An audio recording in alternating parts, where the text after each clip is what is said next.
After this session, you will be able to define and explain KOA set associative mapping, explain how cache is divided using this technique, explain replacement logic algorithms involved, and solve KOA set associative problems. What exactly is KOA set associative mapping? It is a compromise between the direct mapped cache and the fully associative cache mapping schemes. For instance, the cache is broken into sets where each set contains k cache lanes, and a memory address is assigned to a set and can be cached in any one of those k locations within the set that it is assigned to. In other words, within each set, the cache has the associative properties and the mapping of the memory address to a set is direct.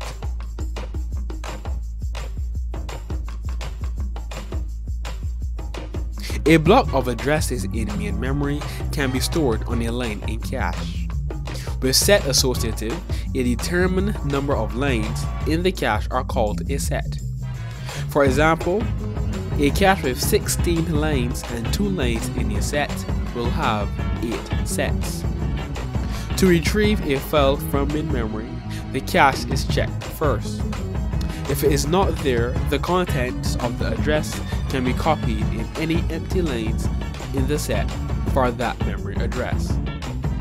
The cache is divided up into 3 sections: the tag, the set, and the word.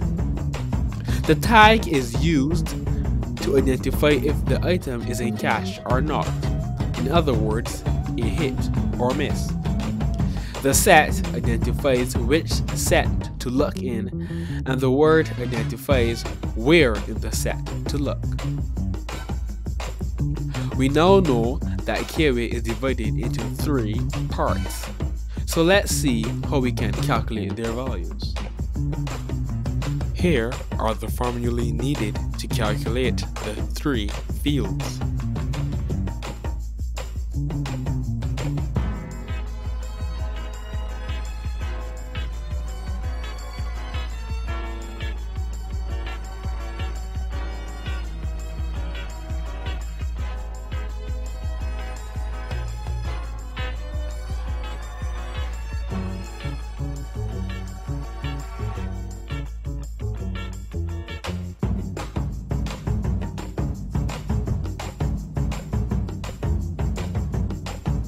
Let's look at a simple example.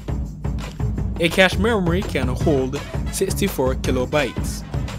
Data is transferred between main memory and the cache in blocks of 32 bytes each. The main memory consists of 2 gigabytes. Show the format of main memory addresses in a 2-way set associative cache scheme. Addressing is done at the byte level. To start off, we will follow the steps from the calculations. The main memory consists of 2 gigabytes, which in base 2 is 2 to the 1 by 2 to the 30, which is equals to 2 to the 31, which is equivalent to 2 to the s plus w.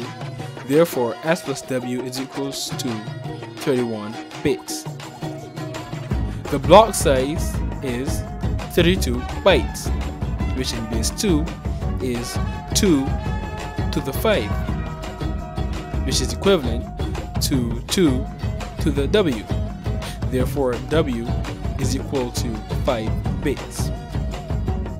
Now s can be worked out by subtracting the word from the total number of bits. 31 minus 5 equals 26 bits. Now the number of lanes in the cache can be found out using the equation size of cache divided by the size of the line in cache. The size of cache is 64 kilobytes and the size of a line in cache is 32 bytes. Converting to base 2, be 2 to the 6 by 2 to the 10 divided by 2 to the 5, which is equals to 2 to the 11. And the number of sets is 2 to the 11 divided by 2. This denominator 2 coming from the fact that it is a two-way set associative mapping scheme, which is equal to 2 to the 10. Therefore, D is equal to 10 bits, D being the field representing the set. That means that the tag will be 26 minus 10 equals to 16 bits.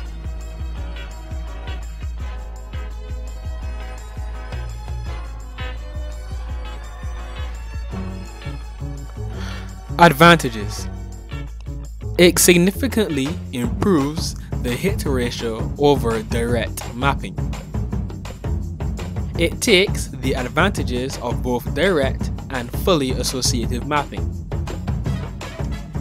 It only has to use the complex comparison hardware to find the correct set instead of comparing the overall cache lines. It has fewer collisions because it has more slots to pick from, even when cache lines map to the same set. Disadvantages. The complexity of the cache increases as the associativity increases.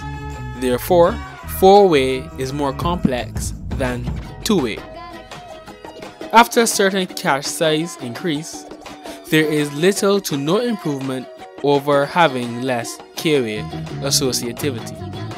Replacement logic. For such a mapping scheme, the cache can eventually get full, or the location of an address that is to be sent to the CPU may be taken up with another memory address.